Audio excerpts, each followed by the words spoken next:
الحمد لله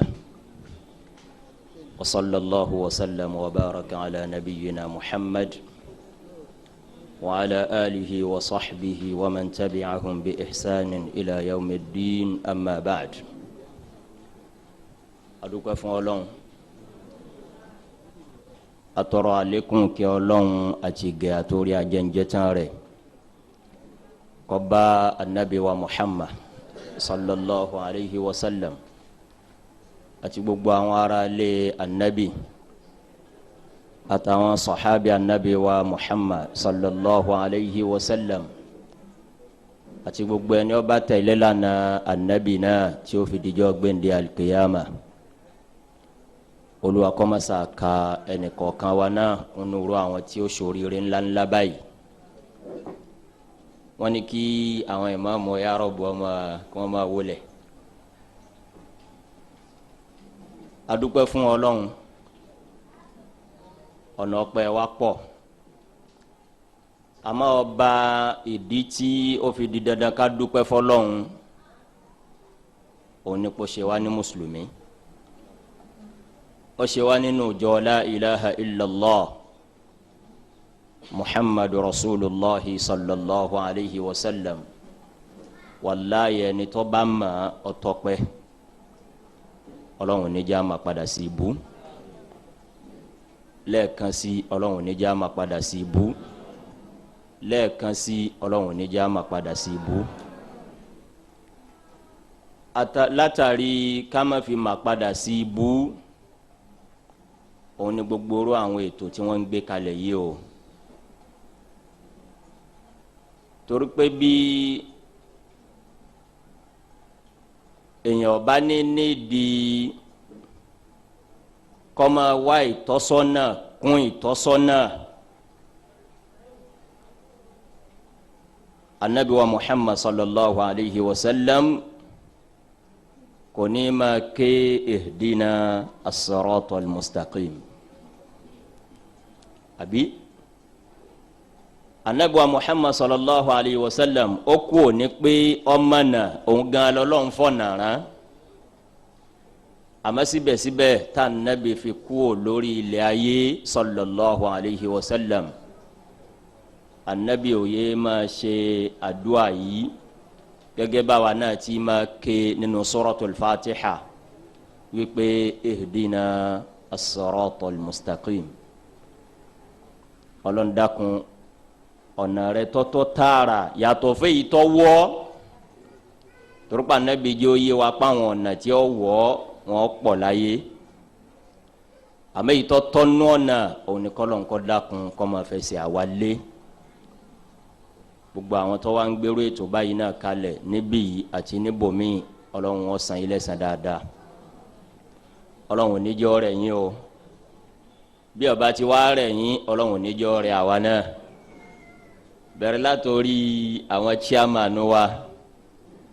torí pé Ọlọ́run ọba lọ́yàn yín a sì bá yín dúpẹ́ lọ́dọ̀ Ọlọ́run kéèyàn máa jẹ alága dáadáa àti Adha Bayanu Linnasi ni àti Foundation for Islam Awareness àtọ̀pọ̀lọpọ̀ nǹkan dáadáa tọ́lọ́run fi yín ta kókó rẹ̀ Ọlọ́run ní jẹ́ máa padà sí ibú. Ẹ̀rí àwọn chairman bẹ́ẹ̀mi bá rí wọn báyìí àwọn Dr. Abdulgani Abdulhamid Akorede Agbarigi Doma tọ́lọ́ ní kí lórí dáadáa òun ní irùngbọ̀n tí ń funfun sí báyìí ẹ fi jọ bí n bá ń rí yín báyìí ń máa wá rántí Fadilatu Sheikh Ali Juma àgbààfà gbogbo Misra nù àwọn ni mufti gbogbo ilẹ̀ Egypt ní Cairo kódà irùngbọ̀n tí yóò tó ti kọ èké funfun tó ti Sheikh Ali Juma bí baba Ali Juma ti nírùngbọ̀n ní tí irùngbọ̀n náà ṣe funfun lórí dáadáa Ọlọ́run ó jẹ́ kí àtẹ̀yìn àtàwa náà ká lo ẹ̀mí gúngùn lórí dáadáa náà Ọlọ́run wa ní jẹ́ kí ẹnìkan kọ́ wa máa padà sí aburú. Mo fi eléyìí mo fi kí gbogbo àwọn àlùfáà tí wọ́n wà ní jókòó ẹ dákun gẹ́gẹ́ bí àsìkò ká fi tètè lọ bí iṣẹ́ tí ẹran wa ká má fi gbogbo gẹ́gẹ́ bí àwọn olùdarí ètò ṣe wí ká má fi gbogbo ọjọ́ kí èèyàn irùngbọ̀n tí yín náà jọ ti ṣe ká lè jùmọ̀ Ọlọ́run ní jẹ́ yín náà má padà sí ibú.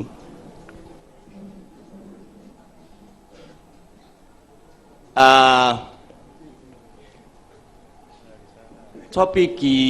lecture tọdún yìí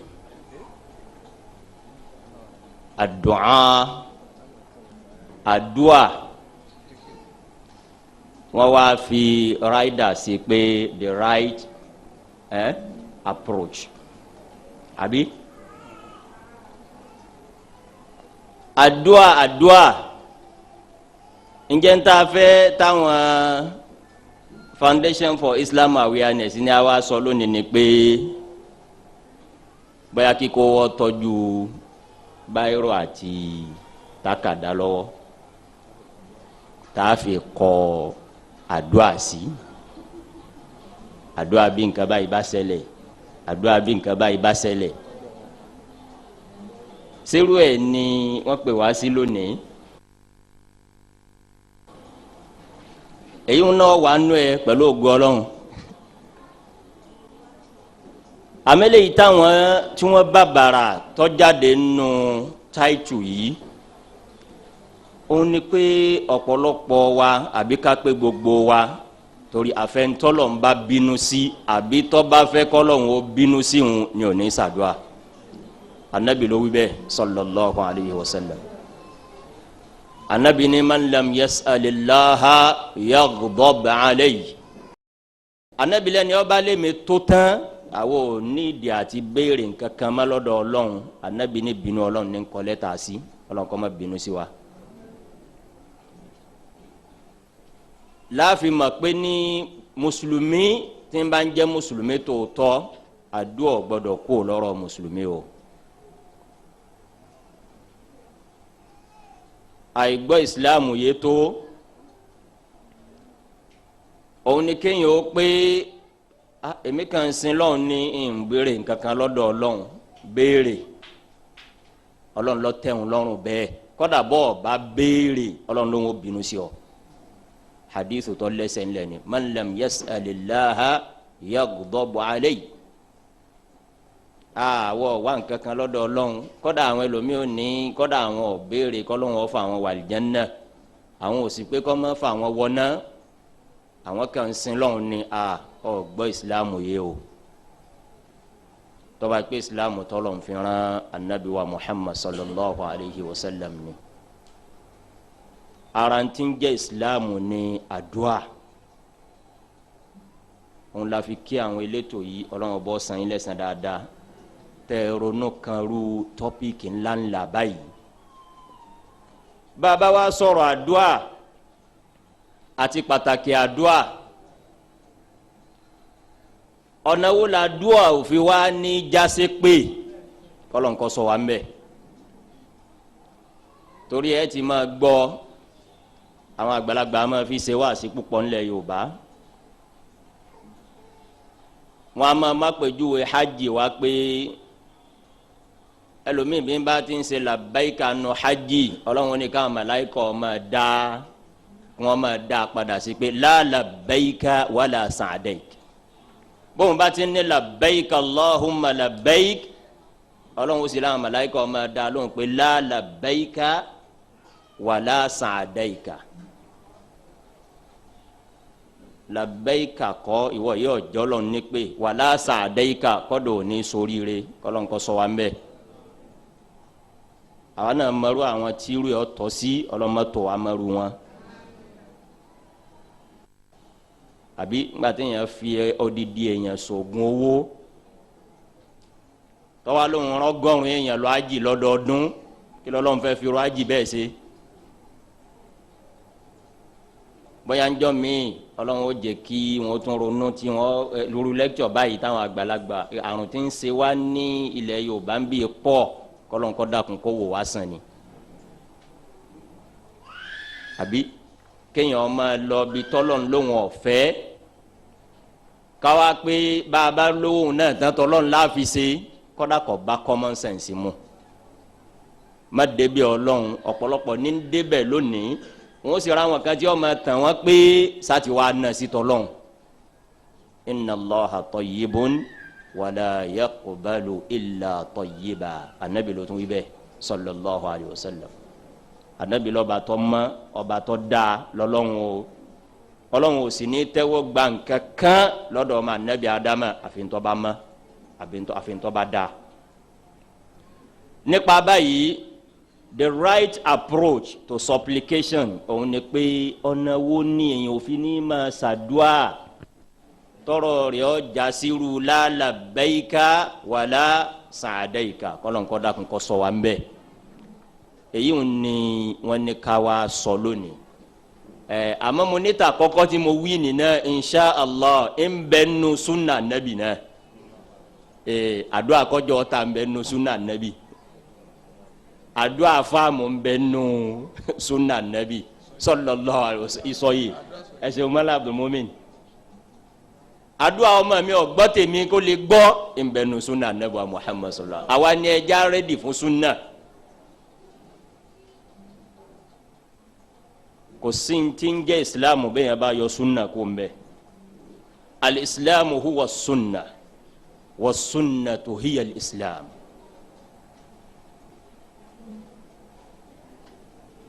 ad-du'a kí ni ń jẹ́ àdúà ká gbé láti pilẹ̀ ẹ̀rí pàwọ́ gan ti fẹ́ sọ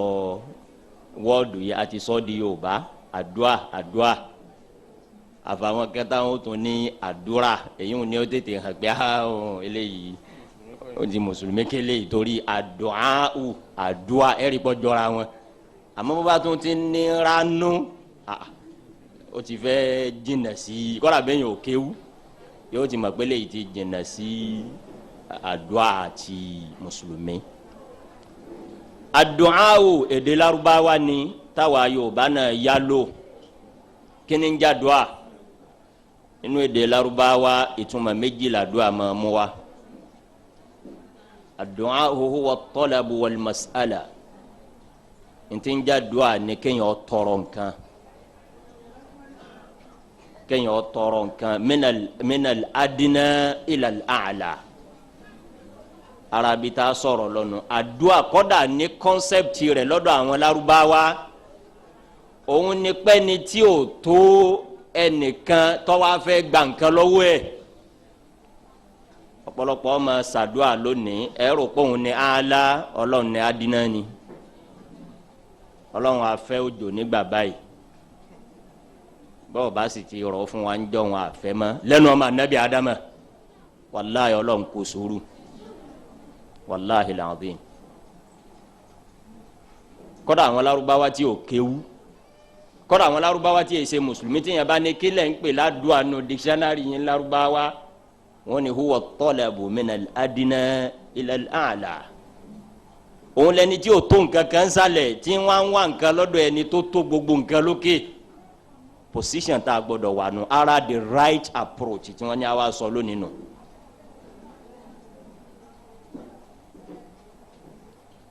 nínú túmọ̀ àdúrà lédè Lárúbáwá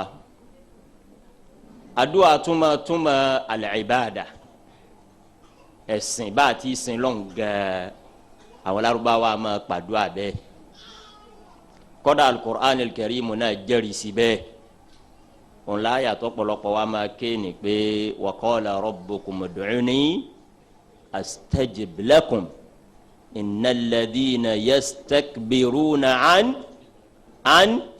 ibadati ud'uni ọlọ́ni ẹ ṣàdúà ẹ pè mí astajib lakum ẹ dá yín lóhùn bọ́ba kpọ́lọ́hún tí ọ bá dá ọ lóhùn àwọn tí èjé kọ́lọ́hún ọ dáhùn insha allah nínú lànà nínú tí ń bẹ nínú alukur'an àti sunna nabi amẹnu bá lónìí àdéhùn ọlọ́hún ni gbogbo ẹni ọba kpọ́lọ́hún lọ́lọ́hún ló ń ọ dá lóhùn bí wọ́n bá wá pè tí ọ bá dá ọ lóhùn o nídìí láti examine ara rẹ̀ o nídìí láti examine irú àdúrà tó ń ṣe o nídìí láti examine position rẹ̀ tó fi ń ṣàdúrà àmọ́ bẹ́ẹ̀ yẹn bá ṣàdúrà bọ́lọ̀ ti fẹ́ tá Ànábì wa Muhammad sallallahu alaihi wasallam ṣàlàyé fún wa Ọlọ́run ní astajib lakum ní dàáyé lóhùn innal ladhina yastakbiruna an ibadati sayadkhuluna jahannama dakhirin. Ọlọ́run ọba ní àwọn tí wọ́n ń ṣe mótómótó an ibadati Ọlọ́run wa lọ ìbádà ń bẹ̀ wọn ó fi describe àdúrà ìyẹn la fi ní Lárúbáwá nìkan kí n pàdúà ní bàdà kọ́dà Kùránì náà pè bẹ́ẹ̀ kọ́dà Nábì náà pè bẹ́ẹ̀ sallallahu alayhi wa sallam nínú hadithi tọ́lẹ́sẹ̀ ńlẹ̀ alimami Abu Dawud ló gbà hadithi náà wá nínú sunanu rẹ̀ sahabi anabuwa Muhammad sallallahu alayhi wa sallam tá n pè ní an-Nu'man ibn Bashir òun ló gbà hadithi wá lẹ́nu anabuwa Muhammad sallallahu alayhi wa sallam kí hadithi náà ọ̀là Nabi ní ad-du'a هو العبادة الدعاء هو العبادة النبي لا دعاء قالسين صلى الله عليه وسلم الدعاء قانكني لسين láfini mùsùlùmí gbogbo oru ìsìláàmù tọ́ba lòun gbọ́ yé tọ́ba láwèé ṣàdúà ọ̀rọ̀ rẹ̀ kú púpọ̀ káàtó ọkọjá kókù díẹ̀ káàtó pẹ̀lú ẹ̀rí inú al-Qur'an al-Karim Ọlọ́run sọ ọ́ ní innal ladhina yastakbiruna an ibadati sayadkhuluna jahannam Ọlọ́run láwọn tí wọ́n bá láwọn tó tán àwọn ò ní di àdúà mọ́ nítorí pé sin làdúà sayadkhuluna jahannam Ọlọ́run ní jahannam ń dóde wọn Ọlọ́run kọ́ mọ́ sí wa lọ́mọ aná anabi sallallahu alaihi wasallam tó wá fi kún anabi ní ad-du'a huwa al-ibada àdúà o ìbáàdà ni o ẹ̀sìn ni níbi eléyìí tá a sọ yìí bọ́ fẹ́ bóyá pé à ń define àdúà lọ́wọ́ ni pé kí ni ń jẹ́ àdúà ibẹ̀ náà láti bọ́ sí pele tó tẹ̀lé àti máa gbóòórùn ẹnu tá a wí náà àsàdúà ṣe pàtàkì báyìí nínú Islam kọ́dà ẹlòmíì yóò ti máa bi rẹ̀ nínú yóò ti máa wí fún rẹ̀ jẹ́jẹ́ nísìnyí pé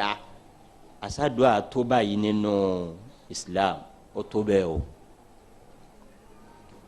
èyí tá a tún fi kún tá a fi mọ̀ pàdúà tó bẹ́ẹ̀ òun ni pé ẹ wò tán gbogbo àwọn anabi Ọlọ́run aleyhimus salatu wassalam kò séyìí tí ìrawọ́ sọ́lọ́run náà àwọn anabi Ọlọ́run òun la fi lẹ́ni ọba ní àwọ̀ béèrè nǹkankan lọ́dọ̀ Ọlọ́run akànṣin lọ́run ni ta ló fẹ́ fi tiẹ̀ jọ òun ni mo pa lówe fún yín lẹ́ẹ̀kan pàtàkì jùlọ ẹ̀yin ìyá wa wàláhì ẹ má lọ bòmí gbogbo ntẹ̀ wa ń bẹ nínú sunna anabi sallallahu alayhi wa sallam ọmọ la nabi Zakariya wá ń jẹ ọwọ ara wọsọlọn habili min ladunka dhurriyatan tayyibatan innaka sami'ud du'a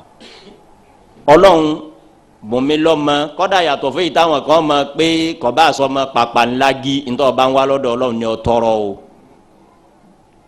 dhurriyatan tayyibatan Ọlọ́run lọ́mọ dá anabi Zakariya ni kódà bọ́ bá bùn mi ọmọ dáadáa ni ó bùn mi o torí pé kíni innaka sami'ud du'a wọlọ́ba tó ọmọ gbàdúrà gbogbo ẹni tí ń rawọ́ bẹ́ẹ̀ sọ́lọ́hún Ọlọ́run kó máa ṣe dá wọn lóhùn láì ní pẹ́ láì ní jìnnà tanabi zakariya nù anabi nuhu baba wo tan tiẹ̀ náà bẹ́ẹ̀ aleyhi salatu wa salam anabi ibrahim gbogbo àwọn anabi Ọlọ́run kò sí anabi Ọlọ́run tó gàǹgà tó góńgó tó lóun ò ní di àdúà eléyìí ó máa fi yé wa pé ní àdúà ó ṣe pàtàkì ó tó bẹ́ẹ̀ ó jù bẹ́ẹ̀ lọ lọ́rọ̀ àdúà pẹ̀lú mùsùlùmí kí mùsùlùmí ó sì máa lọ́kùnkúndùn ẹnu tí a kàn máa wá fi èsì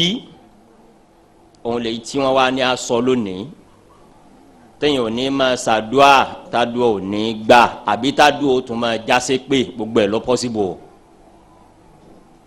èyàn máa ṣàdúà kò ní gbà èyí ń jẹ́ ó tún ṣe gíní ó tún ṣe pẹ́rẹ́ díẹ̀ àmọ́kọ́dà ẹlòmíì yọ ṣàdúà tí ó tún wá àkóbá fún rẹ̀ níbi àdúà ni àbí ńgbà wọn bá kọ àdúà fẹ́yàn kọ́lọ́nkọ́ ṣàánú wa ńlẹ̀ Yorùbá yàn yín wọ́n wàá gbélé ọ lọ́wọ́ ya jákíjákí ya jágájágá ya ìlú ya nítorí sọ̀yàn dọ́mọ náà torí pé ní ara mi ò ní gbà Ọlọ́run gbogbo wa bá ti jókòó yìí la ní mi ní gbà bí àṣà ẹ̀yìn ará Èkó Èkó wọn bí èmi àti brọ́dà mi náà sí àmọ́ àwọn ará Èkó ní sahara lọ́rin lẹ́yìn ẹ̀yà ará Èkó yìí náà ní mi ní gbà àbí nígbà tó mi èèyàn bá ní mi ní gbà wàláhì Ọlọ́run náà ní mi ní gbà o gbogbo wa bá ti jókòó yìí kọ́dà àwọn ọmọ kéékèèké tá a bí àwa náà ọmọ ká máa sọ pé kò ní gbélé yín o àbí mi nígbà tọ́lọ́run wà pọ̀ nínú àánú rẹ̀ kí ni mi nígbà tọ́lọ́run òun lè tọ́ tiẹ̀ kó gbé fún ẹni tọ́ da kí lè tọ́ tọ́lọ́run òun ni kó pè é kó sìn lóhùn nìkan ọ̀tán ẹni ọba wa tún lè yín pọ̀ fọlọ́hún ọlọ́run inna Allaha lan yaghfira an yushraka bihi sẹ́rí kó tó bẹ́ẹ̀ ọlọ́run wa ní láyé òun ò ní foríjì rẹ̀ níbẹ̀ because taba ká apply common sense wa ọlọ́run lọ́mọ yé mi nígbà tí wọ́n kọ ìyàwó ńlé kọ́dà ẹlòmíì ní lísì fáwọn ọmọ àtìyàwó ẹ gbọ́dọ̀ ṣe nǹkan báyìí ago báyìí lẹ gbọ́dọ̀ wọlé ọ gbọ́dọ̀ kàwé rẹ lágo báyìí kọ́dà ẹlòmíì fẹ́ lè sọ iye ìgbà tí àwọn ọmọ gbọ́dọ̀ wọ tọ́ílẹ̀tì lójúmọ́ àwa ẹ̀dá lásán síra wa nìyẹn ọlọ́run ọ̀wá lóhùn wa ń tọ́ pọ̀ lọ́dọ̀ wa amẹ́nu ẹ̀yọ̀ kan yìí ọlọ́run lẹ́ni ọba tún wá báwọn dùú orúgi oyin o bẹ́ẹ̀ bá bá ọlọ́run dùú ni mo fi ní bẹ́ẹ̀ bá ṣàdúà ìmọ̀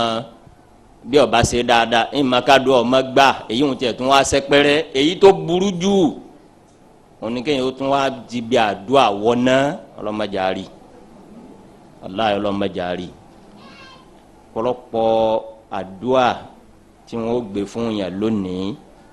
bẹ́ẹ̀ ọba rọra yọ kọlu Ọlọ́run látàrí o bẹ́ẹ̀ ọba rọra yọ kọlu Ọlọ́run látàrí ẹ jẹ́ n fún yín lẹ́ example kan nǹkan kan bẹ tí yọ popular tíra kan bẹ tí gbogbo èèyàn fẹ́ mọ̀ nílẹ̀ Yorùbá à ń pè ní al-Burda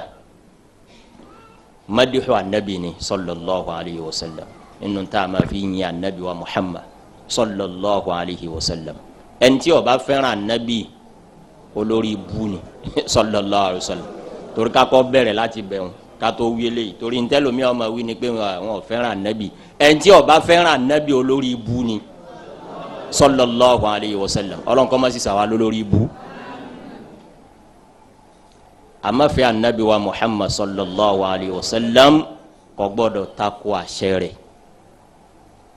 ìfẹ́ anabi kò gbọ́dọ̀ ṣe kínní kò gbọ́dọ̀ tako àṣẹ òun gan fún rẹ̀ ìwọ náà ò lè pọ̀ fẹ́ràn yẹn ní ìsìnkú pé nítorí wọn ò fẹ́ lọ wá ń ṣe o sì ní mo fẹ́ràn ọwọ́ ni àyè ṣe tẹ́ pé mo fẹ́ràn wọn ní fi ń ṣe bẹ́ẹ̀ ó lóun ọ̀gbà mọ́sẹ̀rú nǹkan báyìí nínú al-Burda yìí nínú àdúrà tẹlumi ọmọ ká tí ọmọ lóhùn yà nẹ́bù Muhammad sallallahu alaihi wa sallam ń bẹ nínú Burda pé kí ni ń bẹ ń bí ẹsẹ̀ orin yìí pé gbogbo Burda ni ọ̀dà o àmì èyí tó lè kó báyàn ńgbà tí yẹn bá wà ní ya akramal khalqi ìwọ́tọ̀ lápẹ́lẹ́jù nù ẹ̀dá ọlọ́run ọkọ̀ pèlè ẹ̀dá ọlọ́run man li man aludhu bihi tatuni tani salọba tani mo lè gbára lé alawudu ni kí nǹkan báyàn ká sáré jẹnẹjẹnẹ ara mi ní gba ọlọ́run ni ọlọ́run lè gbọdọ̀ wí bẹ́ẹ̀ sẹ́nìkan èmi ni ọlọ́run ní wí bẹ́ẹ̀ tatuni lọ sábà kò tọ́ sẹ́nìkan àfọlọ́run man li man aludhu bihi siwaka juwa nabi lọ sallallahu alaihi wa sallam inda huduthil hadithil amam táwọn ṣẹlẹ̀ àgbáńlá ṣẹlẹ̀ ìṣẹ̀lẹ̀ tí kálẹ̀ tí kókó bá ṣẹlẹ̀ tani lọ sábà tí ì bá ṣe wà nábì èyí ń lè kó báyàn lọ́dọ̀ ọlọ́run o àbí nù ẹsẹ̀ orin Burda yìí kan náà ó ní wa inna min judika dunya wa darrataha wa min ulumika ilmu lawhi wal qalami haba. Wa inna min judika dunya ìwà nabi nọọrẹ díẹ̀ tó tayé min atabi'idiyya nùbẹ̀wò kèsì bayaniya wa inna min judika dunya wa darrataha ìnọọrẹ tí wà nabi tayé òun ni gbogbo ayé yìí wa darrataha àtòrógún rẹ̀ kí lórógún ayé àtọ̀run ẹ̀dá kun kí ló ṣẹ́kù fọlọ́mọ. wa min ulumika ilmu lawhi wal qalam díẹ̀ nínú ma wà nabi ni gbogbo ma ti ń bẹnu lóhìl mahfubi gbogbo ma ti ń jẹ́ kálá mi tọ́lọ̀ fi ń kọ̀ǹkà díẹ̀ nínú ma wà nabi ni haba wàllayi anabi ọkọ wa bẹ́ẹ̀ sallallahu alayhi wa sallam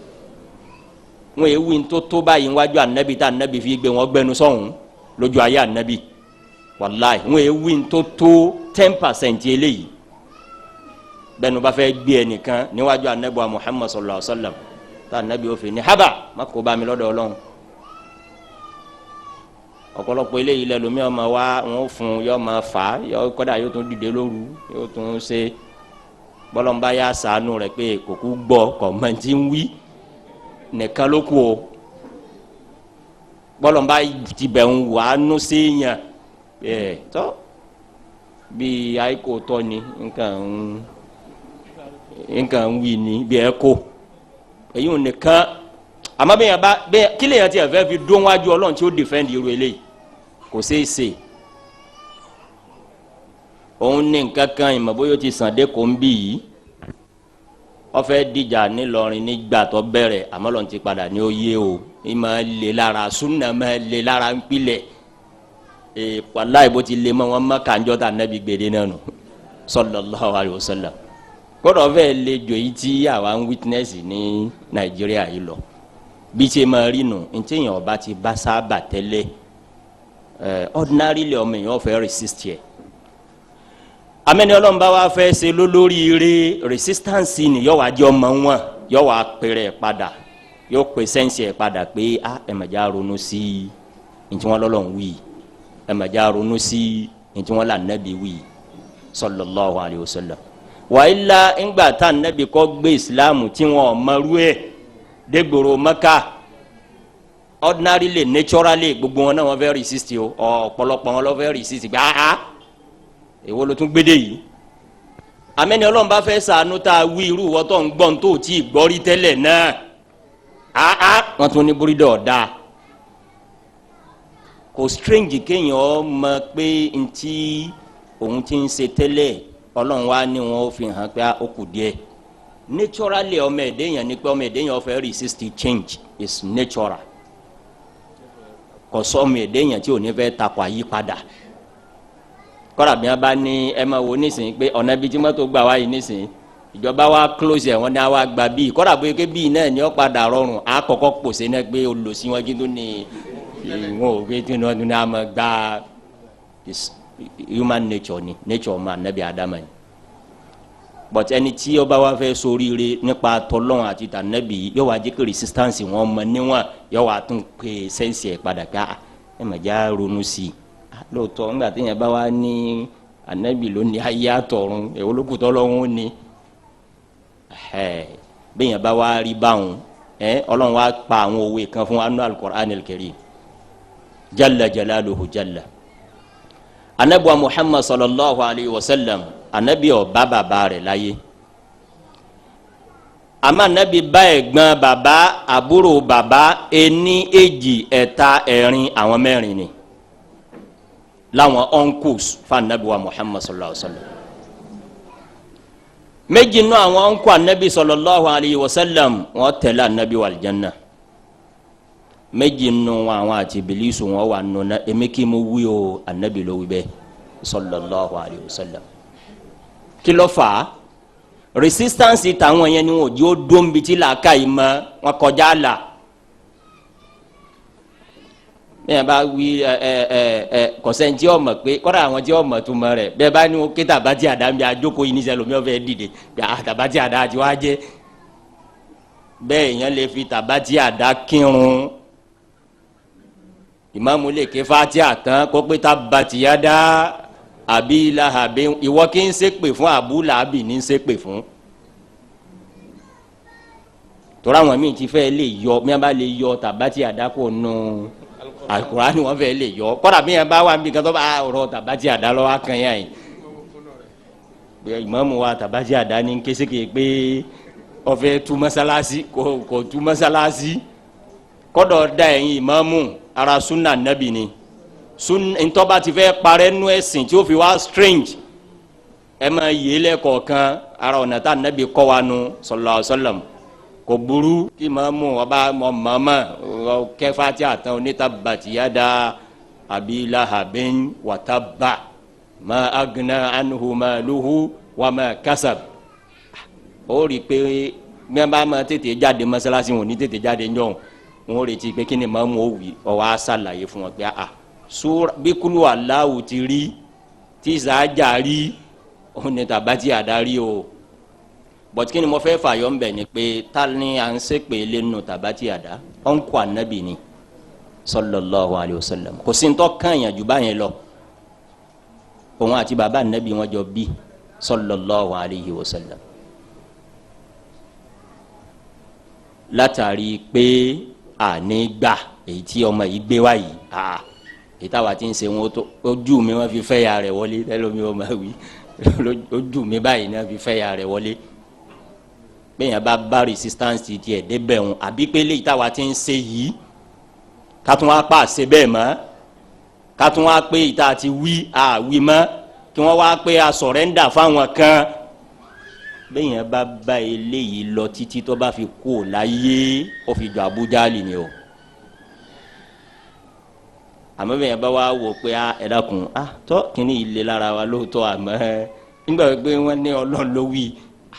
wọ́n sì ní àdìsí ànábì ló wí ẹ dákun ẹja ronú sí kíní ìfa kò sí ní tá a gbà mí agídí o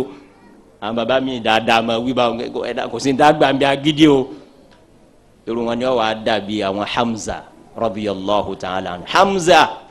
ẹ̀gbọ́n àbúrò bàbá ànábì ni ọ̀nkù lọ́jẹ́sà ànábì sallallahu alaihi wasallam irun wọn ni Abbas tí gbogbo wa máa ṣe radiyallahu anhu wa an ibnihi gbogbo wọn yìí ṣe irọ́ ànábì sallallahu alaihi wasallam irọ́ bàbá ànábì ni wọn ọ̀nkù ni wọn jẹ́sà ànábì sallallahu alaihi wasallam àmọ́ àwọn náà ọkọ̀ lé lára wọn ó lé lára Abbas débi pé Abbas tẹ̀lé àwọn tọ́lọ̀ ọjà ànábì lógun Bádírù tòun ìgbà títí gbà ni Hamza òun ti gbà Hamza tẹ̀lé ànábì lọ Bádírù ọtẹlẹ lọ Uhudu ibẹ̀ wọ́n pa sí Abbas sì wà lórí pé nínú Muhammad ń wí ọmọ ami rẹ kí ni ń wí àmọ́ngbà tọ́lọ̀ ní lò kábàásì ó tó kú láyé ọ̀padà wá pé rẹ̀ Abbas ń bẹ nínú àwọn prisoners of war ní Badiru nínú àwọn tí wọ́n mú lẹ́rú tọ́lọ̀ wọn ò pé kí wọ́n bógun lọ Ọlọ́run ṣe example sì yẹn fún wa nínú àwọn tó kàn Nábì gbọ̀ngbọ̀ngbọ̀ngbọ̀n sallallahu alaihi wasallam òun ní tí mo wá ń wí àwọn tí a máa jẹrán mi létí tí mo lọ fẹ́ dájà alẹ́ ká tara yẹn alfa kan ló wí ńlọrin bí a ẹ dákun ẹ mẹjà pé ànábì lálàyé lọ́rùn mọ́ wọn fẹ́ lè pa àwọn ọbẹ̀ orí ẹ yàá kàmẹ́pà nẹ́bí lálàyé lọ́rùn mọ́ àwọn náà kò ní yọ ọba mu àmọ́ lónìí alihamudulilayi bẹ́ẹ̀ yọba gbọ́n lu mi lókun ọlọ́run ti padà ní ó yé bẹ́ẹ̀ la bẹ́ lọ́run fún gbogbo àwa tá a jókòó yìí náà èmi ò expect pé gbogbo ń tẹ́ ẹ bá ń gbọ́n biru wá sí báyìí ni kó sì máa bá yín mu lálẹ́ kan náà ẹ ti ń ṣe àwọn nǹkan kan bọ̀ ẹ ti ń ṣe kínni àwa náà ti ń ṣe àwọn nǹkan kan bọ̀ káwa náà tó mọ̀ ọ́ gbogbo àwa tẹ́ rí tá a jókòó yìí irọ́ ni pé láti gbà láti kékeré ni a ti mọ̀ súnà bóyá àwọn táwa bá ń bí wọn lè rí ẹnu sọ bẹ́ẹ̀ but ní generation àwọn bàbá yìí ní generation tiwa àwa náà ti ń ṣe nǹkan mi bọ̀ o kadhalika kuntum min qablu famanna Allahu alaykum ọlọ́run ló wí bẹ́ẹ̀ ọlọ́run níbẹ̀ yìí náà ti rí tẹ́lẹ̀ nù o so kò kìí ṣe ń tó strange àmẹ́yìítọ́ wa burú òun nípa àní gbà eléyìí náà lásán máa bá lọ kọ́dà bí wọ́n bá lọ́lọ́run wí kọ́dà bí wọ́n bá ní ànábì wí sallallahu alaihi wasallam ẹlòmíì ó tún máa wá tán rẹ̀ yọ wá pé ẹ bá fa kìnìún náà wí báyìí ọmọ kéwù jùlọ àbọ̀ ọmọ kéwù tó ní. nítorí mi máa ń fi yẹn wé ni pé mo ní ọlọ́run ti sọ fún wa nínú al-Qur'an al-Karim àwọn àpèjúwe ń bẹ nínú al-Qur'an ní téèyàn bá ń ronú sí i àpèjúwe tí mo rántí nísìnyí lápèjúwe Iblis ash-shaytanu al-la'in ọlọ́run lọ́rọ̀ ẹ̀yin tẹ́ ẹ bá ń rí bẹ́ẹ̀ ọ̀rọ̀ mẹ́yàn tí ń gbàgbé bí kìíní ẹ bí àfa kan náà wí kamathali shaytan idh qala afa Hussein idh qala lil insani kfur falamma kafara qala inni bari'un minka inni akhafu Allaha rabbal alamin Iblisu nu ọlọ́run lápẹẹrẹ ẹ̀yin ọmọ èèyàn àṣàní gbà kamathali shaitan ọ̀dà gẹ́gẹ́ bí Ibilisu shaitani idh qala lil insani kfur òun náà ni ọkọ òun náà ni ọmọ fún ọ lẹ́rìí shaitani láwọn ẹ̀rí bí bẹ́ẹ̀ bá ní àyà báyìí wí báyìí ṣe bá àyà báyìí náà wí báyìí àdìsí wí báyìí àdìsí kan náà wí báyìí àbí bẹ́ẹ̀ bá tiẹ̀ ládìsí tiẹ̀ wí kọ̀ tiẹ̀ bá gbà mú idh qala lil insani kfur àyà Kùránì ni o tí o ma sọ fọ mi yẹn pé má gbà sẹkẹfẹri sọlọ́n má gbà àyà ni má gbà díìsì ń falamma kafar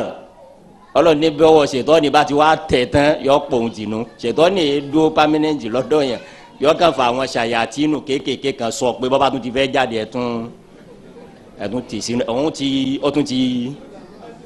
ó ti bá sẹ́mi lọ ọlọ́run ní bàbá gbèsè yìí bá ti ṣe tán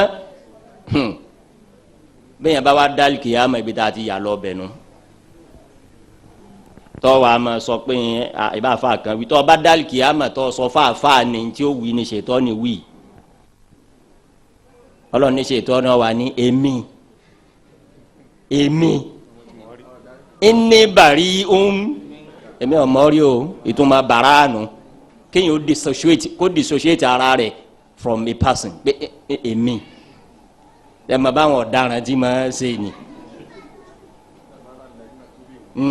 mina ladi aya mi tunu ọlọ́run tún wí ń bò mí suratul Baqara lẹ́yìn itabarra alladhina tubi'u mina alladhina taba'u wara'aw al'adhaba wa taqatta'at bihimul asbab ọlọ́run ní ṣètọ́ ni o ní inni bari'un èmi ò mọ̀ rí o ẹgbẹ́ kí ni ṣètọ́ ni o tún fi lé inni akhafu Allaha rabbal alamin èmi tí mo bẹ̀rù ọlọ́run ọba tó dá gbogbo àgbáyé lólèmi lèmi ní kí wọ́n má bẹ̀rù ọlọ́run wàláhì àyà Kùránì ni o gbígbà téèyàn gbọ́ rí àyà Kùránì ni ẹ wo bí ó ti gbé inni bari'un minka ṣẹ̀ṣẹ̀ ń bọ̀ ni inni bari'un èmi mi ò mọ̀ kò sí èmi rí o ní kankan ṣe pọ̀ o ẹ̀kejì inni akhafu Allaha rabbal alamin èmi ní pé kò serú nǹkan báwọn èmi tẹ́mi gan bẹ̀rù ọlọ́run ọba gbogbo àgbáńlá yé òun ni gbogbo ẹni tí ọba máa tán rẹ̀ gbẹ ìbáfa kan náà wí báyìí ntí ọ̀sẹ̀lẹ̀ nù kò sẹ́ni tó lè dúró wájú Ọlọ́run pé tí ọmọ gbogbo yẹn ti ń jà láyé òun kò lè jà lọ́dọ̀ Ọlọ́run kọ́lọ́n kọ́ mọ́sá sànù wa. nípa báyìí ibi tí ọ̀rọ̀ wa kàn ní pé àdúà àwọn kí ni máa má do àgbà ẹni àwọn kí sì ní ẹ jẹ́ kí àdúà àgbà ó di méjì. àwọn nǹkan wo ní alọ́mọ àdúà ńlẹ̀ Yorùbá tí ó sì yẹ kó wà lára àdúà ó di mélòó insha Allah bọ́lá bá ti gbà wá láyè tá a sọ pọ́ìntì mẹ́tẹ̀ẹ̀ta yìí mo gbé alẹ́ máa lọ lọ́rin àti fúri insha Allah ìṣẹ́jú mélòó lọ́wọ́ kú káfi pín aha ọ̀dà insha Allah àkọ́kọ́ nínú tí ma jẹ́ ká do ọgbà àwọn àfáà máa pè ní àdábù du'a àdábù àdúà àwọn ẹ̀kọ́ àwọn ethics àdúà tẹ́yìn ó fi bẹ́lọ́n lọ́nà tó tẹ́ Ọlọ́run lọ́rùn tí ó sì dá lóhùn insha Allah àkọ́kọ́ náà àwọn àdábù yìí òun ni an yakuna da'i muwahhidan lillah Ọlọ́run ní bàbá mọ̀ pé ó tọrọ nǹkan lọ́dọ̀ tòun ó gbọ́dọ̀ tún tọrọ lọ́dọ̀ nǹkan mi mà bàbá kú mọ̀ pé nǹkan mi ń ló pé ọ lọ́ọ́ bá hadith anabuwa Muhammad sallallahu alaihi wa sallam Ọlọ́run ní inú hadithi kudsi hadithu tó pé ní anabi sọ ntọ́lọ̀ ń wí fún wa nù hadithi Ọlọ́run ọba ní ana agna shuraka ani shirk man amila amalan ashraka fihi ma'i ghayri taraktuhu wa shirka Ọlọ́run ní ana agna shuraka wa ani shirk mo rọrọ kọjá ẹnìkan máa lẹ nǹkan kan mọ́ mi Ọlọ́run ló ń rọrọ kọjá òun tọ́lọ̀ òun jẹ́ fúnra òun bọ́bá mọ̀ kó òun ò tó dọ́ lóhùn tó tún fẹ́ pe nǹkan mi fẹ́ kan lọ́ọ́ pè é kó sì máa retí consequence ẹ̀ àmọ́ ẹ dákun ẹni ọba fẹ́ bẹ lọ́hùn àkọ́kọ́ ádàbò nù àkọ́kọ́ ẹ́tíìkì nù dúró lọ́dọ̀ Ọlọ́run nìkan ọ̀pọ̀lọpọ̀ wa lónìí kọ́dà ẹlòmíín kan ń fàdúrà sọ̀pọ́ọ̀tì ní bẹ̀ńlẹ̀ pórí àdúrà tọ́lọ́run nìkan ló dúró wọ́n tún nà kankan sí etí ó wé etí ó jó etí ó rì mọ́lẹ̀ èyí tí bẹ́ẹ̀ ti wíńdò ní etí ọmọ kan tó bẹ́ẹ̀ bá ti fẹ́ dáṣẹ̀ wọlé rẹ̀ tó gbé yẹn ọ́ sáré gbé ní ọmọ kan ló lérí oje mọ́ tó di bẹ́ẹ̀ wàláhì àkọ́kọ́ ẹtíkà àdúrà nù o Ọlọ́run ní òun ọ̀gbà ni ẹ̀yin ọmọ ẹ̀dẹ́ yẹn ni pé mo ti wí fún lamẹ́yìn kọ́dà mo tún ti wí fún sẹ́kẹ́tìrì náà mo tún ti wí fún chairman bìkan náà kí gbogbo wọn jọ máa tíráì tó bá kọ́ já náà àmọ́ Ọlọ́run ní tó bá pé ọ̀dọ̀ tòun ló ti fẹ́ gba nǹkan dúró lọ́dọ̀ tòun nìkan o an yakuna da'i muwahhidan lillahi azza wa jal àkọ́kọ́ nù nínú tí ìmọ̀ madu àgbà bẹ́ẹ̀ bá fẹ́ máa bẹ lọ́hùn o dúró pẹ̀lú Ọlọ́run ọba nìkan má pe Ọlọ́run o tún máa pe nǹkan mi òun láti fẹnusọ fẹ́rẹ́fẹ́ ń bẹ̀rẹ̀ yẹn pé ẹ dákun àwọn àdúrà tí wọ́n bá ń gbé fún wa bá a bá ma kéwú ẹ̀wẹ́ ni ọ ma kéwú ẹ dákun ó ṣe pàtàkì tó jọ sunna tó ma sunna nabi sallallahu alaihi wasallam tó ma islam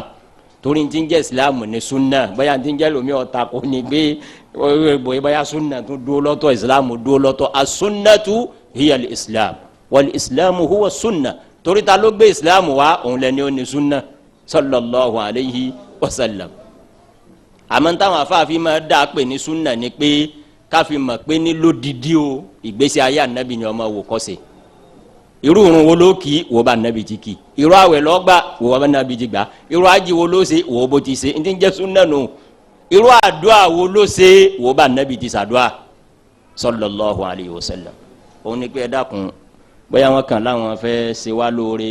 wọn kọ àdúrà kan fún wa bí wọn tẹ àdúrà kan fún wa ó dáa púpọ̀ kọ́ ọmọ tó ń wí o ẹ dákun kí ni ìtumọ̀ kínní yìí anabi ló kọ́ wa bẹ́ẹ̀ sallallahu alaihi wasallam àṣírí ò sínú islam bí a kìíní ya àwọn kan ni wọ́n gbọ́dọ̀ mọ̀ anabi ní orí bẹ́ẹ̀ sallallahu alaihi wasallam kódà ńgbà táwọn kan rò pé bí Ali ibn Abi Talib radiyallahu anhu ọ̀gá wa Ali wọ́n rò pé bó ti súnmọ́ anabi tó a wọ́n gbọ́dọ̀ láwọn àṣírí kan tí bá anabi ó ti fún wọ Ali wa kéde publicly hadithun sahih anabi ò fún ní nǹkan kan yàtọ̀ sí ti ń fún gbogbo yín tẹ́ ẹ mọ̀ nínú o torí pé báyìí ti súnmọ́ anabi tó ọ̀dọ̀ anabi ló gbé ọmọ ẹ̀gbọ́n bàbá anabi ni sallallahu alaihi wasallam ó tún wá fẹ́ ọmọbìnrin anabi sallallahu alaihi wasallam sọ́ni lọ kẹ́ ń gbé afa Abdulbari nínú etí máa mú àdúrà gbà òun ni athanahu ala Allah wassalatu ala nabiyyi sallallahu alayhi wa sallam nínú àwọn àdábò dùn àyìnú láyé anabi wa Muhammad sallallahu alayhi wa sallam anabi wà nù mọ́ṣáláṣí anabi wa rí tarakùnrin kankan sáré wọlé ó wọlé tán èyí tí ó kọ́kọ́ wí ni pé Allahumma Ọlọ́run bùnmí ní nǹkan báyìí anabi wa kọjú sáwọn tí ń bẹlẹgbẹ ama hadha faqad istajal eléyìí ti kánjú eléyìí ti ṣe kíni ó ti kánjú ńgbà wa wíńtí ó wí tán anabi wa pè sallallahu alaihi wasallam bó o bá fẹ́ ṣàdúà qaddimu thanaa ala Allah tí ẹ̀ kọ́ yin Ọlọ́run bó ṣe subhanallahi lọ́ọ́ máa wí bó ṣe la ilaha illallah ọlọmọ fi gbogbo àwọn èèyàn Ọlọ́run tínú Ọlọ́run náà dùn anabi ní tì síwájú nínú riwaya mi wa salli alayya sasalatu fẹmi anabi Ọlọ́run náà sallallahu alayhi wa sallam àmọ́ kéèyàn kàn wá kí àdúrà gira Ọlọ́run bùnmí ní nǹkan báyìí Ọlọ́run bùnmí ní nǹkan báyìí yéyìí tá a máa ṣe lọ́pọ̀lọpọ̀ kò bá àdàbò dùn àyè mọ́ ọ̀dà púpọ̀ gbogbo àdúrà téèyàn ọba ṣe kódà bó ṣe pé Yorùbá náà lọ mọ̀ ẹ́ fi wí Ọlọ́run wọlọba tó ga wọlọba tó ma bó kò tiẹ̀ àwọn kankan tiẹ̀ ń bẹ tí gbogbo wa mọ̀ subhanallah walhamdulillah wala hawla wala quwwata illa billahi al-aliyyil azim inú Ọlọ́run ó dùn sí gbogbo bẹ́ẹ̀ torí ẹ̀ gbọ́ tún bẹ́ẹ̀ ni ọ̀ ń jẹ́wọ́ ó ti sọ fọlọ́run pé ní mo fẹ́ tọrọ nǹkan ni o la hawla wala quwwata illa billah kò sọ́gbọ́n kò sété kò ságbára lágbára kankan mọ́ lẹ́ mọ́sáwá bọ́ inú Ọlọ́run náà dùn pé eléyìí mà mí lọ́ba ara ń tọ́ da kéèyàn ma inú àdáàbò dùn á ní pé bàbá bẹ lọ́hùn kakọ́ rí i pé ẹ̀yìn Ọlọ́run la fi bẹ̀rẹ̀ kasi sasalatu fún anabi wa Muhammad sallallahu alayhi wa sallam gẹ́gẹ́ bó ti wá nínú hadisi yìí nínú àdáàbò dùn á tí màmá dùn àgbà tó sì lẹ́rìí nínú lànà anabi wa Muhammad sallallahu alayhi wa sallam kódà àti kí àdìsí tọjọ bẹ́ẹ̀ ká má tún rìpíìtì ẹ̀ ń kàn sáré sọ ni òun ni bẹ́ẹ̀ yẹn ọba ṣàdúà ibi tó ń dájú kọ kírun bọ́ ọba aráyè rẹ̀ ń lọ dájú láti ṣàdúà. ẹ wo àdìsí tí mo kà lẹ́ẹ̀kan ni nínú ogun Bádírù ńbẹ́ńbẹ́ pa nàbí wa kọjú sí kébìlà yẹn wá ń ké pọ́lọ́run títí aṣọ àwọ̀lékè rẹ̀ sì fi rí bọ́ òun al-Imam an-Nawawi rahimahullah ńgbà tí ń ṣe sharhu àdìsí ó ní fíìhì istihbabu tawajjuhi ila alqiblati inda du'a inú àdìsí la ti rí i pé bẹ́ẹ̀ yẹn ọba ṣàdúà tí èsì pé wọ́n fún ọmọ bíi kan tó ọ̀rá yìí kọjú sí kébìlà kọjú sí bí wọ́n kọjú sí kírun inú tó dáa tí màmá dùn àgbà òun ni kéèyàn kọjú sí kébìlà ṣàdúà láàrin yìí gbogbo ẹni ó ti lọ Mákà Ọlọ́run ó gbà lẹ́sìn gbogbo ẹni ó tún fẹ́ lọ Ọlọ́run ó ṣe rọrùn ẹ̀yin alálàájì bẹ́ẹ̀ bá dé Madina ní masalasi anabi wa Muhammad sallallahu alaihi wa sallam níbi tí wọ́n sin anabi sí sunna anabi ni kò burú bẹ́ẹ̀ yẹn bá dé Madina ọ̀sálámà sí anabi sálámà sí Abubakar ọ̀sálámà sí Umar radiyallahu ta'ala anhuma ọ̀pọ̀lọpọ̀ ẹ wàá rí kọ́dà wọn ti fọlọ́pàá bẹ́ẹ̀ àmẹ́lòmí ò ní gbà yóò mọ̀ pé àwọn kọ́dà ẹlòmí ọmọ bú àwọn Saudi gbé orí wọn tó níjà wọn ṣàdúrà nù níta wọn sì ń wí ni pé ẹ̀yìn lọ́kọ́ sí kíbílà yìí torí bó ti rí ní ibi tí sàárẹ̀ ànábì wà ní ibi tí kíbílà wà ní bọ́ ọ bá ti kọjú sí sàárẹ̀ o ti kẹ̀yìn sí kíbílà àwọn ọmọ wa sọ pé yahaj nígbà tí wọn ò sì gbọ́ nǹkankan pé wọ́n tún ní a máa ṣàdúrà ní a máa sàn pé àwọn kórìíra kan sì ń bẹ tí àwọn kan ti gbìn sí wọn lẹ́mìí wọn tó kò lè ń pa àwọn Lárúbáwá generally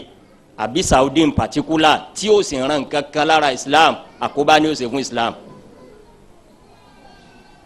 kama wá láì fi ìlú mùsùlùmí kan pàtàkì jùlọ ibi tá à ń kọjú sí kírun àwọn ò pé wọ́n pé o Ọlọ́run ọba nìkan ló pé àmọ́ kọ́ wa jẹ́ pé ní ntẹ́ àmọ́ tí gbìn sáwọn èèyàn ní pé kí wọ́n kórìíra wọn wàláì kò ṣe Islam lóore kan kò ṣe Islam lóore kan bẹ́ẹ̀ ta gbangba la sì ti ń wì í bá burú ẹyọ kan bá ń bẹ ní Saudi 100 bẹ Nàìjíríà o àbí ọdún dọ́gọ́rùn lọ aha àwọn ní ìṣe màláìka o wọn ò pé o Ọlọ́run ọba nìkan lọ́ba tó pé àmọ́ bẹ́ẹ̀ yẹn bá rí kíní kan pinpoint pé nǹkan báyìí ń bẹ Mẹ́kà ń bẹ Mẹ́dínà kó wo agboolé rẹ̀ yóò rí mẹ́wẹ́ má wulẹ̀ tí ì lọ àdúgbò wo agboolé rẹ̀ yóò rí mẹ́wàá rẹ̀ nípa báyìí ká pe àkíyèsí wa gbogbo ẹni ó bá lọ Mẹ́kà ntí wọ́n ń wí fún ọ ní ta nẹ́bì ní a ṣe sallallahu alaihi wasallam bẹ́ẹ̀ yẹn bá ti sálámà sá nẹ́bì tán ọ kọjú sí báyìí sálámà bó ọ wá gbọdọ̀ ṣàdúà ní position ni ọ gbọ́dọ̀ wíjú asalaamu alayka ayuha nabi ọsálámà sá nabi ọ wà turn back ọ ṣẹ̀ṣẹ̀ ọ wà kẹ̀yìn sí ọ wà kọjú sí kibla àmẹni tí ọ bá gbọ́n tí wọ́n ń wí ọ̀tọ̀ ní tí ọmọ ẹni wọ́n ń ṣe gbé wàrà àwọn òtún níjẹ́ yẹn bẹ lọ́hùn wọn ò pé ọmọ bẹ lọ́hùn àmọ́ má bẹ lọ́hùn lọ́nà tọ́lọ́hùn ọ̀fẹ́ ńgbẹ̀ yẹn bá wà kọjú sí kibla àtọ́kẹ̀yìn sí kibla tọkọjú sí sàárè kò sì bá a mú bẹ́ẹ̀ nípa báyìí nínú àwọn àdábò dùnà nìyẹn tó yẹ kéèyàn mójútó nínú àdábò dùnà raf'u al-yadayn ká tẹ́wọ́ sọ́lọ́hun ká tẹ́wọ́ sí Ọlọ́hun nínú tá a dùn àfi máa gbà yín anabiwa Muhammad sallallahu alaihi wa sallam nínú hadithi tó lálàáfíà anabi ni inna Allaha hayyun يستحيي أن يرفع العبد يديه إذا رفع العبد يديه إليه أن يردهما صفرا النبي صلى الله عليه وسلم nínú àánú Ọlọ́run ni pé kọ́dọ̀ Ọlọ́run ní fẹ́ Ọlọ́run ò láìkí ẹ̀ kó rí ẹrú rẹ̀ kó tẹ́wọ́ sí òun báyìí kó sì wá káwọ́ náà wálẹ̀ ló fìfo nínú tí Ọlọ́run fẹ́ bàbá ń bẹ lọ́hùn mo ní ká tẹ́wọ́ sọ́lọ́hún ẹ dákun máa ju máìkì yìí lẹ̀ díẹ̀ kí n fi describe bó la ti tẹ́wọ́ bọ́lá bó la ti wá tẹ́wọ́ àdúrà torí oríṣiríṣi lẹ́rìí ńlẹ̀ Yorùbá ọ̀kan nu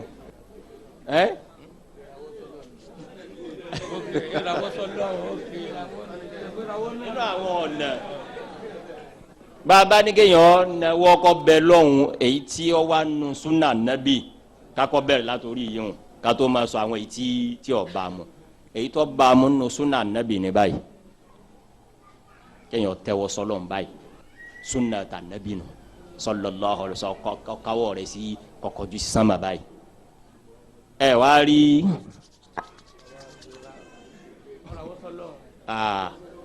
kò bá mu bẹ́ẹ̀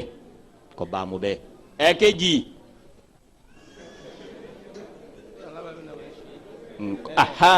kọ́dà lomi ò ní gbà tó ń wo satellite ń rí Lárúbáwá kan tó ṣe báyìí gbogbo Lárúbáwá kó kéwu o gbogbo Lárúbáwá kọ́ ló ṣe kínní kọ́ ló kéwu nípa báyìí ntàwa tiẹ̀ máa fi ṣe example fa ntẹ́ fi mọ̀ nù pé ní àwọn ò pé kéèyàn tẹ̀lé Lárúbáwá ìsìlámù la ní ẹ tẹ̀lé kọ́dà bọ́mọ Ìgbò lọ́ba gbé súnà wá àwọ̀ tẹ̀lé àwọn òyìnbó lónìí bẹ́ẹ̀ bá dé ẹ ṣeun dọ́kítọ̀ mo rò kó ó ti yé báwọn. àwọn òyìnbó ń wá láti ìlú òyìnbó wá Nàìjíríà lónìí tí wọ́n wá ń pírètì súnà nẹ́bì sallallahu alaihi wasallam èmi ọ̀rẹ́ nìkan kọ́ wá sọ fún wọn pé èèbó ni ọmọ wa torí pé èèbó ká fẹ́ jẹ ntí ń wí ọ̀rọ̀ ara ẹ̀ kí ń sọ kọba wa jẹ́ Lárúbáwá ló wí a gbọ́dọ̀ jẹ́ kí wala yajrimannakum shana'anu qawmin ala alla ta'dilu i'dilu huwa aqrabu lit-taqwa Ọlọ́run ló wí bẹ́ẹ̀ Ọlọ́run lè gbọ́dọ̀ jẹ́ kí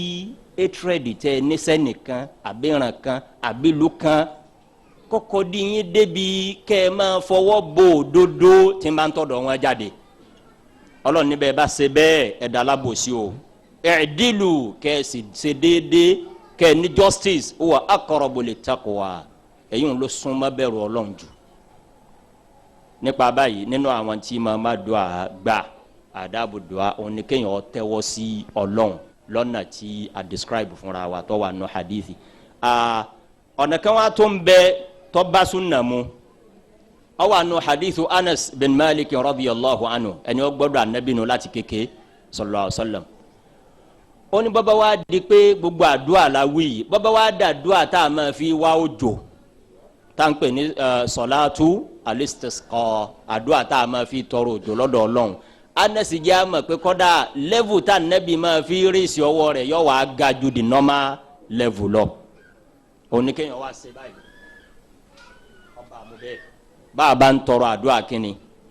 àdúrà òjò bá nẹ́bí ti ṣe nù sallallahu alayhi àmọ́ gbogbo àdúrà yòókù bá a ti náwó lẹ́ẹ̀kan ni bó ti bá ìlànà tà nẹ́bí mu nìyẹn. tọ́ kátó kú lórí títẹ́wọ́ yìí bàbá wa ẹsẹ̀ ń bàbá wa tẹ́wọ́ tán ibo ni ká kà sí bàbá tẹ́wọ́ tán ibo ni ń lọ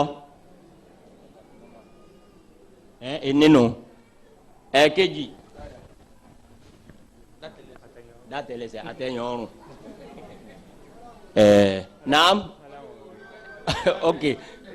ká fi ntí mò ń sọ ni pé ká fọwọ́ bọ́ ojú lẹ́yìn àdúrà abomi tá a tún máa rí náà ká wá fi máa ra gbogbo ara èwo ni lànà ń bẹ èwo ni ọ̀tọ̀ náà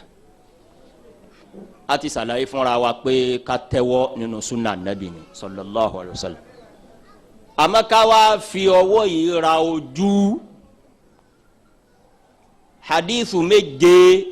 lé ní èjì ẹ̀ta ẹ̀rin ẹ̀fà èje làgbàfà tá n pè ní Sheikh Bakr Abu Zaidi wọ́n ṣe rìsáàcì ni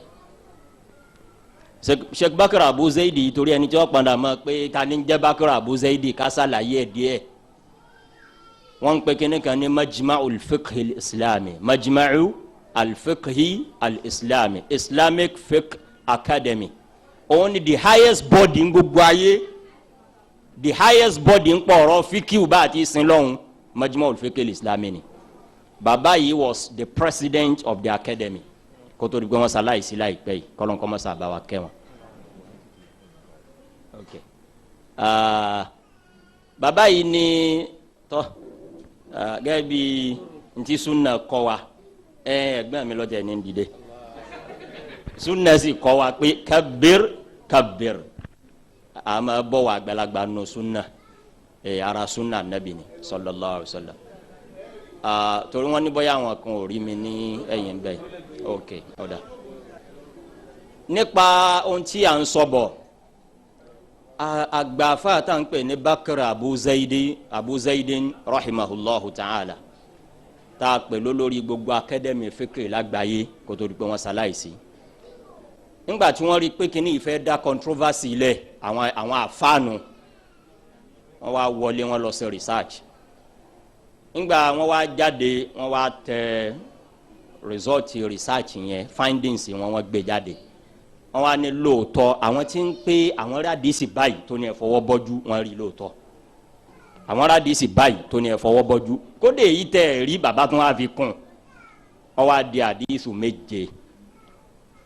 àmọ́ unfortunately kò sọ kan bẹ́ẹ̀ tó jẹ́ àdìsù sahih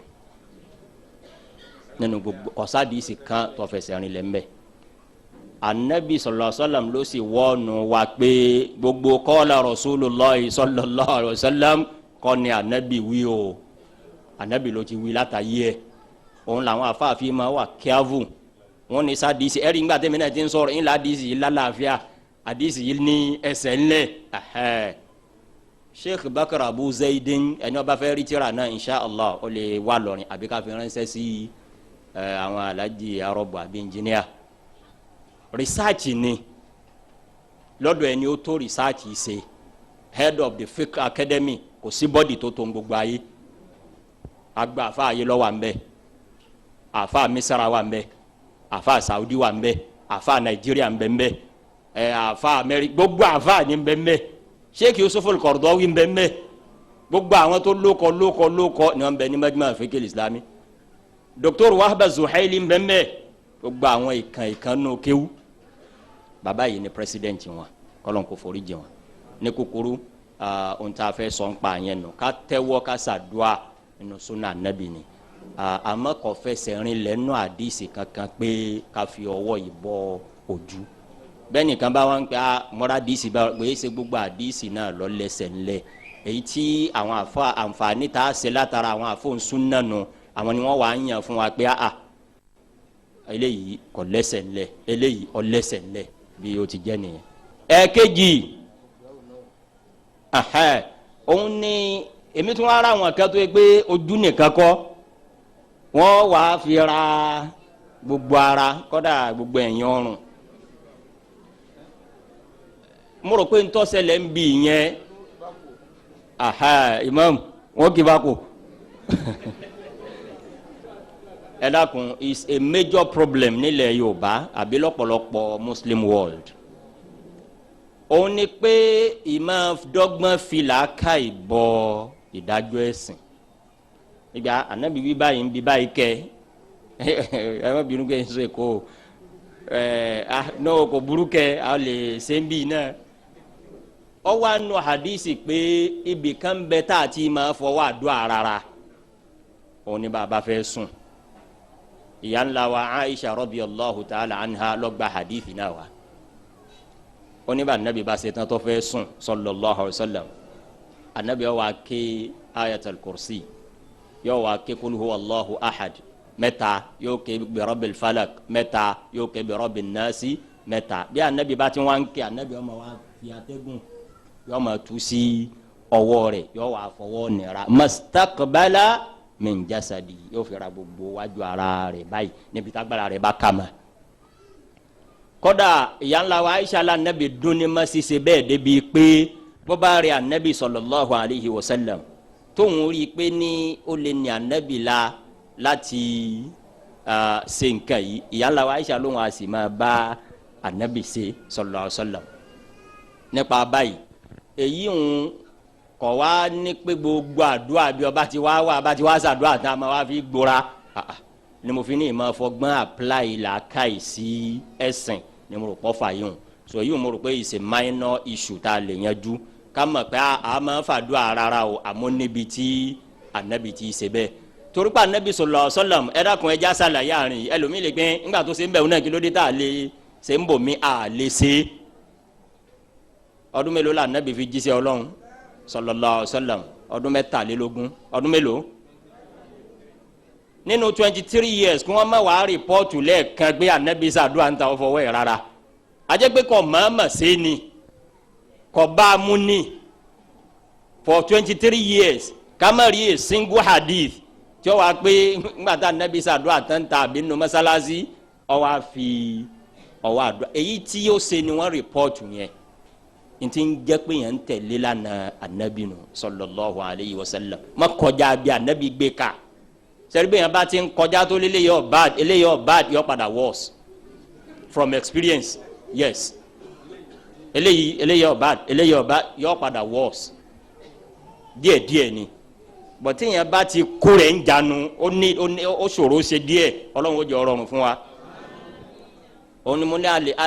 a lè narrate personal experiences ti wa gan fún yín wọn kálukú ló ti ní nǹkan kan tóun náà ń ṣe tẹ́lẹ̀ kótó di kọ́ lọ ń sànú kadhalika kuntum min qablu famanna dókítà rẹ̀ má bínú ń fi yín sàpèjúwe dáadáa káwọn èèyàn mọ̀ gbogbo Kaduna ẹ lọ béèrè tẹ́yìn bá jẹ́ Yorùbá ẹ pé ta la gbà fa àwọn ta ni mukadamu ta ni ibole gọ́ọ̀sù gbogbo tí a máa pè nù Sufi bàbá tó bí àwọn dókítà ni wàláhi làdín bàbá tó bí wọn ni tẹ́ bá dé àdúgbò tí wọ́n ń pè ní Kakuri ní Kaduna la fi ń pè wọ́n Kakuri ẹ má bínú dókítà àmọ́ pèjúwe dáadáa ni kí ló lè má wọ́ ẹlòmíì ò tí ì débi tí bàbá àwọn dókítà dé tí ń kàn ń wò pé èmi ni kí n wá pé tí àwọn bàbá ń ṣe táwọn náà fi padà tọ́lọ́ fi fọ̀ náà bó ló ti yẹ orí hàn wọ́n èyí táwọn bàbá ń ṣe naturally náà làwọn náà máa ṣe àmọ́ njọ́ tọ́lọ́ ti fi mọ̀ wọ́n èmi mọ̀ wọ́n dáadáa ni ní gbogbo Kaduna doni kódà wọ́n ní àwọn ni wọ́n wàá jẹ khalifa bí yíyún náà wọ́n ní òsì ti ń jẹ bẹ́ẹ̀ ẹ má bínú dókítà pé n tó àwọn àṣírí díẹ̀ díẹ̀ Ọlọ́run ó san yín lẹ́san dáadáa example dáadáa nìyẹn sẹ́rí ntí ó ṣe àwọn sọ̀hábẹ́ ni ẹja máa fi kẹ́kọ̀ọ́ onímọ̀sọ fún ilé ẹ̀kan ni ó lé lára wọn nígbà tá Ànábì gbé Islam dé tó gbé súnà dé bọ̀tà àwọn tó tètè wá pera wọn padà gbé ẹ wá kí la fẹ́ gbà ń di kínní wọn lọ́lọ́run wí Ànábì Ọlọ́run ló wí yìí ẹ dákun èmi ò lágídí dé bẹ́ẹ̀ ni sẹ́rí gbogbo àwọn tó padà àwọn ní radiyallahu anhu lónìí gbogbo wọn ní tí wọ́n ń ṣe tẹ́lẹ̀ bẹ́ẹ̀ ma gbogbo ẹ gbọ́tàn Umar ibn al-Khattab ẹ gbọ́tàn gini Umar ibn al-Khattab radiyallahu ta'ala anhu ọ̀gá ni wọ́n níbi ká tako ntọ́lọ̀ nfẹ́ tẹ́lẹ̀ àmọ́ ńgbà tọ́lọ̀ ní wọ́n lò wọ́n padà wá pera wọn padà pé ẹ wá kí la fẹ́ gbà ń bẹ́ẹ̀ ńgbà tí èyí ṣe pé àwa la lẹ̀sìn àyà ní Kùránì ní ẹ wò la wá wí gbogbo àwọn tó wá dó lórí pé àwọn ọ̀sán ní gbà èyí tá a ti ń wí tẹ́lẹ̀ ní àwa tún là wí mọ́ àwọn ní tabati yàda Abi Lahabin wa tabba mọ́lá àwọn méjì lẹ́ẹ̀kan tí dàkọ ẹnìkejì la Abu Tọ́líbì bábu Tọ́líbì ti ṣe dáadáa fún Ànábì láyé tó sallallahu alayhi wa sallam àìgbà Islam yóò wúlò fún nínú tí ma jẹ́ ká do ọgbà adabu du'a al-yaqin bọ́ọ̀ bá ń sàdúrà jẹ́ ọdọ́ lójú o àdúrà jẹ́ ń tẹ́sí ẹ̀ wò Ọlọ́run yẹn gbà náà jẹ́ ń ṣe wò bóyá yọ jẹ́ ogun wọn máa tẹ́sí wò wọ́n yẹ tẹ́sí àdúrà wò Ànábì sallallahu alaihi wasallam ní Ànábì ní tẹ́ ẹ bá bẹ lọ́hùn tayaqqanu ẹjọ́ da yín lójú ẹ máa fúnra yín l'assurance pé Ọlọ́run ó dáhùn ẹ̀yin try rẹ̀ wọ̀ ẹ́ rí i pé yóò rí bẹ́ẹ̀. arabi yakinu ni Ànábì ní fa inna Allaha la yaqbalu du'a qalbil ghafilin lahin ẹni tí ń ṣàdúrà tọkàn rẹ̀ ò sí ń bẹ Ànábì l'Ọlọ́run ò ní gbàdúrà náà sallallahu alayhi wa sallam ẹlòmíràn máa wá ṣàdúrà kọ́dà bá ń sẹ̀ tí bá tún ríngì yóò tún máa dáhùn ọ̀ntọ̀rọ̀ nǹkan lọ́dọ̀ Ọlọ́run abẹ́lòmíì ìdúró tí ò lè dúró kọ́dà wájú kánsílọ̀ bẹ̀lẹ̀ chairman local government ìṣe bẹ́ẹ̀ láàmà ṣe babalà ń béèrè nǹkan lọ́dọ̀ Ọlọ́run àbáwọn kọjá làtà máa sọ lẹ́nu Ọlọ́run a sì fẹ́ kó ṣe nǹkan báyìí ńjọ báyìí tani ọ́ lọ́dọ̀ Ọlọ́run wa ma qaddarullaha haqqa qadri ọ̀ mọ̀ntí ńjọ́ lọ́run ṣé báyìí pọ́ lọ́run wo tà nẹ́bí ma wà lá sallallahu alaihi wasallam gbogbo àwọn tẹ́ ń gbọ́ nù tàn pé wọ́n dọ̀bọ́ wọ́n di nǹkan kan ìyẹn rò pé wọ́n ṣe ń tẹ́lómi ń dẹ́wò láyé lónìí nípa ìrí Ọlọ́run fín ìkọjá la àmọ́ nẹ́bí lọ tọrọ lọ́dọ̀ Ọlọ́run sallallahu alaihi wasallam pé dákun Ọlọ́run sáyọ̀ǹda wọn fún mi kí wọ́n lọ kẹsàn-án lọ́hùn irú bó ṣe káwọn tìjọ́ sí ńlẹ̀ má káwọn ńlẹ̀ òun lè ayé ń tà ń jẹnu o ntẹ́lómi ń dánwò lónìí ó ti kọjá ntẹ́ àwọn kọ́rú náà àwọn nǹkan tí wọ́n di nǹkan kí nǹkan ó ti kọjá ẹ̀ àmọ́ Ọlọ́run ò gbọ́n o ń wọ̀n ni o kọba kún ní a bá dálì kìámà gbogbo ẹ̀ wọ́n bẹ lẹ́gbẹ̀ẹ́ ọ̀tún àtẹ̀gbẹ́ àlàáfíà òun kálukú wa tí wọ́n rìkọ́dù ẹ̀ ma yalfizu min qawlin illa ladayhi raqibun atid àwọn èèlọ ọ wà lọ́dọ̀ rẹ̀ ni nípa báyìí bàbá ń ṣàdúrà ẹ̀ dákun àdúrà gbé ẹja ṣe wò àbí àdúrà tí ọ̀sọ́ kan ń bẹ́ẹ̀ àbí bí ìgbà tá à ń ṣe é eléyìí ọba dùn àmọ́ kì í sì jáde ọgbà kọ́lọ́ ń kọ́ sànù wa nínú tí ma jáde ọgbà al-ilha'u fi du'a Ọlọ́run ọba fẹ́ kéèyàn máa pè ń lápè tún pè èèyàn ní pé àyèsí bẹ́ẹ̀ wí lẹ́ẹ̀kan náà mo ti gbọ́ ọlọ́run máa fẹ́ kóun máa tún gbọ́ kóun máa tún gbọ́ kóun máa tún gbọ́ ni nítorí fi yàtọ̀ sáwọ̀ ẹ̀dá nù the more bọ́ọ̀ bá ṣe ń bẹ lọ́run sí nínú ọlọ́run fi ń dùn sí ọ kọ́dà bí etí ìfintọ́ ń fẹ́ lé ọ lọ́wọ́ á padà sọ kí ni ń jẹ́ gbígbàdúrà nípa báyìí nínú ẹ̀kọ́ àdúrà anabiwa Muhammad sallallahu alaihi wa sallam anabi ni inna Allaha yastajibu li ahadikum ma lam yasta'jil qalu fama al-isti'jal qala sallallahu alaihi wa sallam yaqulu da'awtu falam yujab li da'awtu fayada'u ad-du'a anabi lọ́lọ́run ò ní yẹ kò ní bò tí ó máa gbàdúrà ẹni kọ̀ọ̀kan yín lópin ìgbà tẹ́ ẹ bá kánjú fàdúrà lẹ̀ kódà bí ordinary lè gbogbo ìgbà tí yẹn bá ń ṣàdúrà ládàá tí ó máa gbà ń bẹ̀ máa torí ẹ̀ continue àdúrà kódà bí wọ́n ń rò pé nǹkan òun ò tí ì ṣe ọ̀nà mẹ́ta lọ́lọ́run gbà gbàdúrà tọ́lẹ̀rì nínú àwọn ọ̀nà tọ́lẹ̀rì gbọ́dọ̀ máa gbà gbàdúrà anabi wa Muhammad sallallahu alaihi wa sallam jẹ́ ó yé wa pé èyí táwa ń kà kún gbígbàdúrà ní ọ̀nà kan ní nínú ọ̀nà mẹ́ta ọlọ́run wọ́n fẹ́ wọ́n sọ mí di chairman wọ́n sọ mí di nǹkankan kò sì di chairman lóòótọ́ ọ̀nà kan nù kìí ṣe gbogbo gbígbàdúrà nìyẹn ọ̀nà kejì ọlọ́run àgbàdo ẹlòmíì ọlọ́run tí nǹkan kan ò pamọ́ fún bí chairman tó fẹ́ béèrè yìí wọ́n bá tì ọ́ lọ́wọ́ tán yóò di nǹkan míì aburú ni ọlọ́run wa àdúrà yẹn ò ní waste ọlọ́run wa ni wọ́n fi di aburú fún ọ̀nà kejì nìyẹn ọ̀nà kẹta ẹ wo ọ̀pọ̀lọpọ̀ ọlọ́run wà fi anfusikum afala tubsirun ọlọ́run ní ẹ wòye síra yín ẹ wo environment ẹ wo society yín ẹlòmíì ń bẹ kọ́ wà ń tálíkà láyé wàláhì ní òfin rálìkì àmọ́ wọ̀ tọ́ba lówó ọ̀run rẹ̀ ọ́ dàrú ẹlòmíì kó sì lówó ní òfin rálìkì àmọ́ bó sì bá ta àlìkì àmọ́ ọ́ dàrú ọlọ́run mọ ìtawọ̀ ọ̀mà òun ni àdúrà gbígbàngbà mi ọlọ́run wà fi pamọ́ fẹ́ lómi lálìkìyàmá àmọ́ pọ́lọ́run yìí gbàdúrà àfitọ́ ọba ṣe bọ́lọ́run àti anabi ti gbé kalẹ̀ lóku anabi ló wí bẹ́ẹ̀ sallallahu alaihi wasallam àwọn ọ̀nà mẹ́ta yìí lọ́lọ́run máa fi gbàdúrà nípa báyìí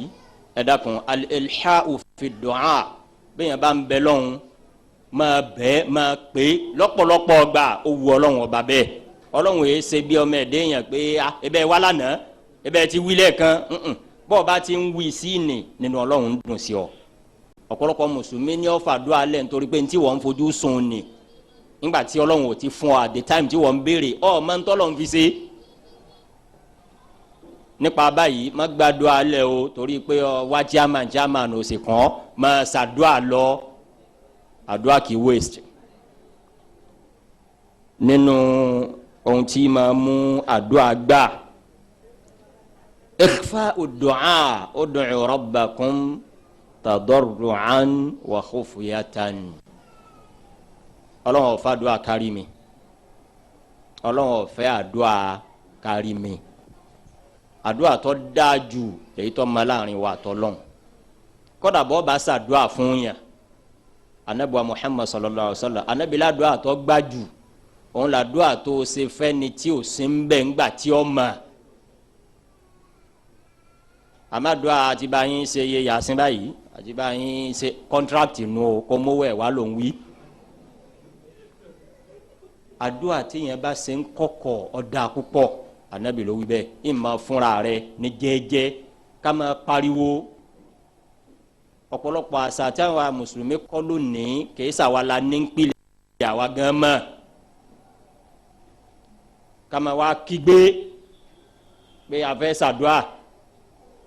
kò sínú àṣà mùsùlùmí ud'u rabbakum tadarru'an wa khufyatan àṣẹ ọlọ́run ni ọlọ́run ni ẹbẹ̀ lọ́run ní pẹ́pẹ́ ń furu ẹ̀sìn bẹ́ lọ́run ló ń rẹ̀ lẹ̀ lẹ́kọ̀ọ́ nínú eléyìí náà ń bẹ nínú kíni àdàbù àdúà tí máa jẹ́ kí àdúà gbà nínú tí máa jẹ́ àdúà gbà tá nàbí sàlàyé fún wa sallallahu alaihi wasallam anabi ni ta'arraf ila Allahi fi rakha'i ya'rifka fi shidda ọ̀rọ̀ nbẹnbẹn o anabi ni ma Ọlọ́run nígbà tára dè ọ́ kó lè bá a dá ọ lóhùn ńgbà tára bá ní ọ kẹrin wa lónìí ńgbà tára bá níyàn nìkan ní ma mọlọ́n Ànábì lára ntọ́lọ́n n'o fi ní hètí sọ̀rọ̀ ẹ má dá lóhùn òun ní pọ̀ ma súnmọ́ ńgbà tó dé ọ Ànábì ní ta'arrafu ila Allahi fi raha ẹ jẹ́ apply yẹn sínú attitude wa ń gbèsè ayé wa májọ jẹ́ pé ńgbà tó wà á ma àwọn àfa